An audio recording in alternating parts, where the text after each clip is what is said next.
குடுத்தேன். இது யார் வேணான்னது? இது யார் உங்களுக்கு குடுத்தது அப்படின்னு சொன்னா, நான் தான் குடுத்தேன் அப்படி சொல்லுவோம்ல.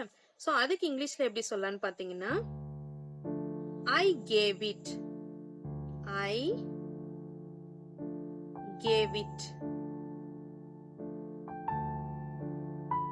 இங்கே அப்படின்னு சொல்லும்போது இங்கிலீஷ்ல எப்படி சொல்லலாம்னு பாத்தீங்கன்னா, இங்கே வா, இங்க போ அப்படின்னு சொல்லும்போது, இல்ல இங்கே இத எங்க வைக்கிறது அப்படின்னா இங்கே அப்படின்னு சொல்லுவோம்ல.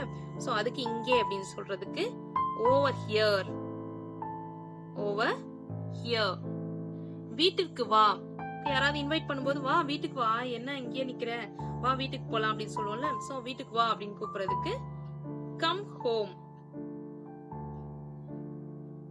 Come to home. வீட்டிற்கு வா, come to home. Come to home. வீட்டிற்கு வா அப்படின்னு சொல்லலாம். ஓகேங்களா? நெக்ஸ்ட், எனக்கு காயம் பட்டிருக்கிறது. அவன் வந்தான், அவன் போனான், அவ வந்தா, அவ போனா அப்படின்னு சொல்லிட்டு சொல்லுவோம்ல. சோ அது மாதிரி டைம்ல நம்ம எப்படி சொல்றது, அவங்கள அவன் சொல்றது எப்படி இங்கிலீஷ்ல சொல்றது அப்படின்னு தெரியாம இருக்கும். சோ அதை எப்படி இங்கிலீஷ்ல சொல்லலாம் அப்படின்னு பாத்தீங்கன்னா, he, அவன், அவர், இது ரெண்டுத்தையுமே நம்ம இங்கிலீஷ்ல என்ன சொல்லுவோம்னு பாத்தீங்கன்னா he அப்படின்னு தான் மென்ஷன் பண்ணுவோம். ஓகேங்களா?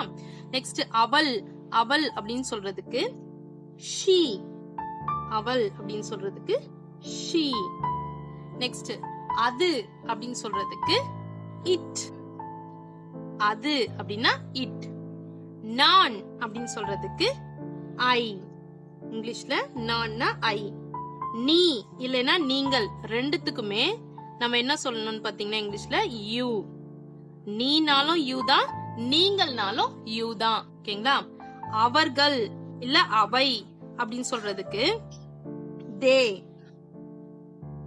அவர்கள் அப்படின்னு சொன்னாலும் நம்ம they யூஸ் பண்ணணும், அவை அப்படின்னாலும் நம்ம they யூஸ் பண்ணணும். நாம் இல்லைன்னா நாங்கள்.